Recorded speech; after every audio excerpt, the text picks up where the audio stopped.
Story RH, le podcast RH qui ne vous raconte pas d'histoire. Bienvenue à toutes, bienvenue à tous. History is made of stories. Dans cet épisode, nous allons parler des fonctionnaires et de leur engagement. RATP, tu sais ce que ça veut dire ? Reste assis, t'es payé. Et SNCF ? Sur 9, 5 feignants. Les fonctionnaires, moi je te le dis, il y en a trop et ils foutent rien. Et encore des vérités de comptoir qu'on assène en claquant de la langue dans son palais et du verre sur le zinc. Des brèves de comptoir, justement parce qu'elles sont un peu courtes. T'es au courant que les salariés de la RATP et de la SNCF, ce sont pas des fonctionnaires ? Moi, quand je vois ce que je vois et que j'entends ce que j'entends, je suis bien content de penser ce que je pense, disait Fernand Reynaud. Moi, ce que je vois, c'est que les fonctionnaires, ils sont pas engagés. Tiens, la Poste, adressez-vous au guichet 28. Et Air France, tu la veux, la grève des pilotes, juste avant de partir en vacances ? Là encore, ce sont des salariés de droit privé, pas des fonctionnaires. Ah, le préjugé, cet enfant de l'ignorance, disait William Hazlitt. Allez, pose ton verre sur le comptoir. L'engagement des fonctionnaires, c'est quoi l'histoire ? Commençons par une clarification. C'est quoi un fonctionnaire ? Bien, c'est un agent de la fonction publique, et en France, il y en a 3. 1. La fonction publique d'État, en gros les ministères et les services décentralisés, comme les préfectures, les ARS ou les rectorats par exemple. 2. La fonction publique territoriale, les collectivités territoriales comme les régions, etc.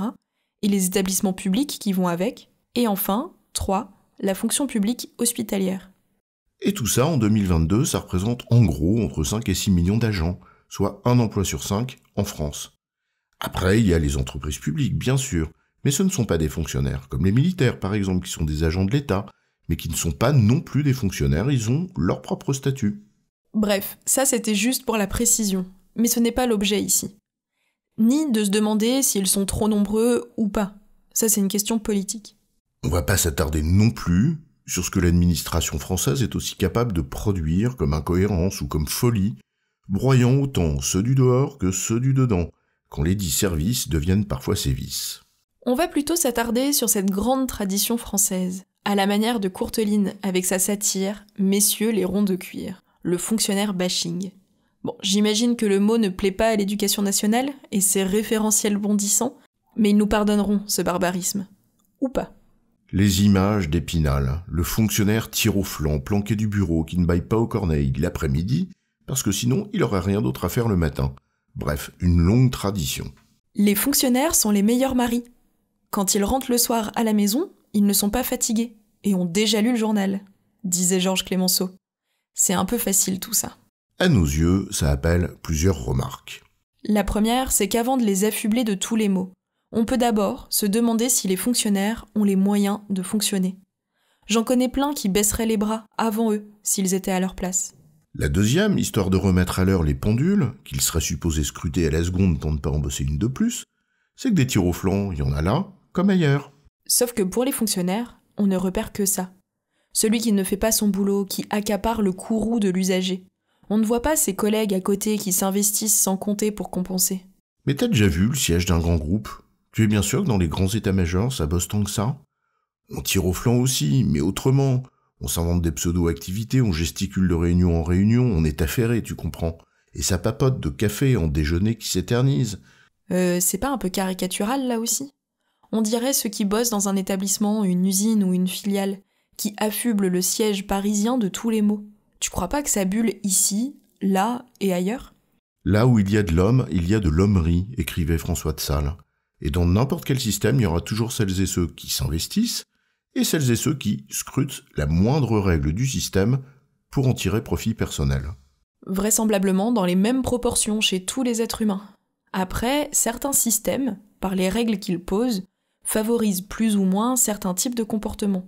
Mais ça, c'est un autre sujet. Revenons à nos moutons. Ah, parce que les fonctionnaires sont des moutons, c'est ça ? Mais non, c'est une expression pour dire qu'on revient au sujet. En l'occurrence, celui des fonctionnaires, sujet de l'État. Bon, elle était facile celle-ci. C'est notre troisième remarque, et c'est au fond ça qu'on avait vraiment envie de dire. Une remarque simple que tout le monde a certainement vécue au moins une fois dans sa vie. Et il s'agit de l'engagement hors norme, dont les fonctionnaires sont capables quand il y a un coup dur. Et qu'on y mette pêle-mêle les seuls fonctionnaires au sens strict du statut, ceux qui ont des statuts similaires, les militaires et leurs statuts particuliers, les contractuels des grandes entreprises publiques, les profs vacataires du supérieur. Vous avez vu ce qui se passe quand il y a une tempête?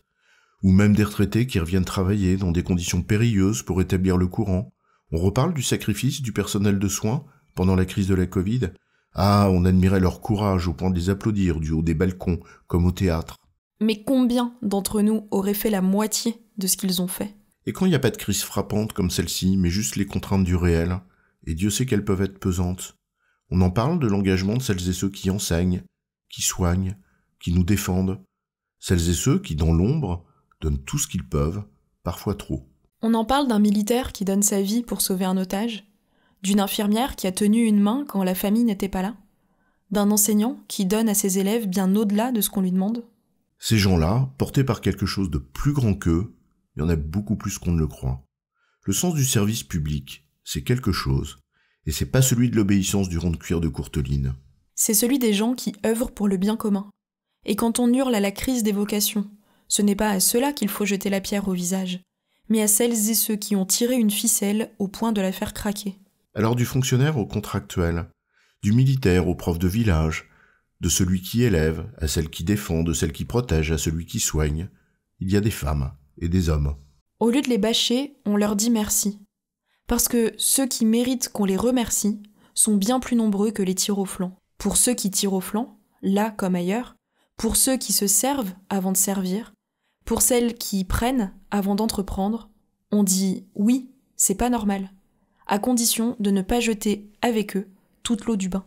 Car ces derniers font d'abord du mal aux premiers, les engagés, qui pourraient bien devenir des enragés à force de voir piétiner ce service public auquel ils ont donné leur vie et de se voir reprocher, à eux, d'en profiter plus qu'ils ne le font.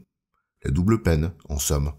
En résumé, affubler les fonctionnaires d'une étiquette de feignants, c'est oublier l'engagement extraordinaire, parfois au prix de leur vie, de personnes bien plus nombreuses qu'on ne le croit, pour une cause qu'ils placent au-dessus d'eux et qui s'appelle le bien commun. J'ai bon, chef? Oui, tu as bon, mais on va pas en faire toute une histoire.